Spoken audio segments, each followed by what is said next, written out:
Fundação Digna la Clay Herrera ta hasi esaki, ta hasi diferente anoche nang di curso para asina por educar e sostener pessoas na nossa comunidade que quer trazer cambio para nosso país. Nós estamos fazendo aqui de forma de educação, de uma les, de um curso, de diferentes projetos,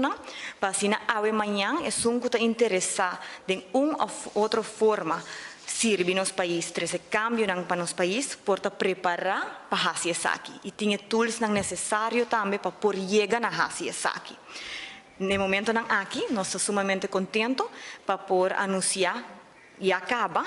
recentemente, nossa forma de vestir novo, pois para nós está logro grande para que de curto tempo, por anunciar isso aqui, mirando que acaba de 2-3 semanas, nós está anunciar o primeiro curso, o primeiro anoche, está trata aqui de anoche de curso na Bazar, riba finanças, riba nos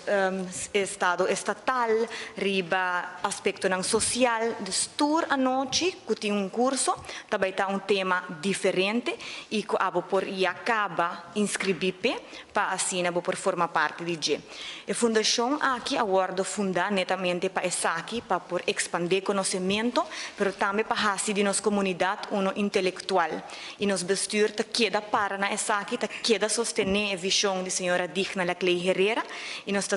queremos firmemente que a geração que está vindo também por fazer mais rápido essa aqui ainda e que nós apreciar a contribuição da geração nova junto com essa experiência acaba para nós por fazer cambio e lograr com um grande para nosso país.